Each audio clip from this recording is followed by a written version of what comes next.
পটুয়াখালী দশমিনা উৎসবমুখর পরিবেশে বাংলাদেশ জাতীয়তাবাদী যুবদলের ৪৭তম প্রতিষ্ঠাবার্ষিকী পালিত হয়েছে। উপজেলা যুবদলের আয়োজনে মঙ্গলবার বিকেল ৪:৩০টায় উপজেলা বিএনপির দলীয় কার্যালয় থেকে উপজেলা যুবদলের নেতৃত্বে একটি র্যালি বের হয়ে শহরের গুরুত্বপূর্ণ সড়ক প্রদক্ষিণ শেষে একই স্থানে এসে শেষ হয়। পরে উপজেলা যুবদলের আহ্বায়ক অ্যাডভোকেট এনামুল হক রতনের সভাপতিত্বে সদস্য সচিব শামীম খানের সঞ্চালনায় পথসভায় উপস্থিত ছিলেন উপজেলা বিএনপির সাধারণ সম্পাদক শাহ আলম শানু, উপজেলা বিএনপির যুগ্ম সাধারণ সম্পাদক ফখরুজ্জামান বাদল, যুগ্ম সাধারণ সম্পাদক মাসুদুর রহমান পঞ্চায়েত, কৃষক দলের সভাপতি মোহাম্মদ মনিরুজ্জামান মনির, উপজেলা যুবদলের যুগ্ম আহ্বায়ক মোহাম্মদ ইয়াসিন আলী খান, আল আমিন মোল্লা, জুয়েল আমিন পেদা, সোহেল সামাদ্দার, জোয়েল হোসেন মোল্লা সহ আরো অনেকে।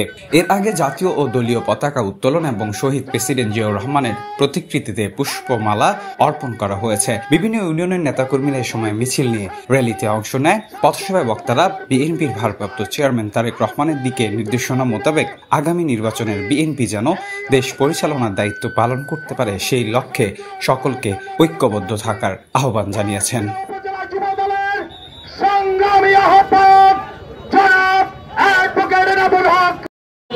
যুবদল নামে একটি সংগঠনের জন্ম দিয়েছে।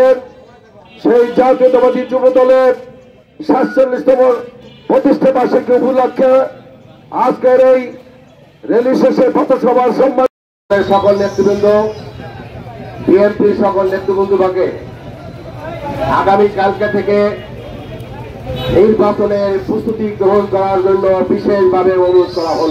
আমাদের জাতীয়তাবাদী যুবদল, আমি যুবদলের উত্তর এবং সংগঠনের মাহবুবুর রহমান শান্ত, চ্যানেল 23।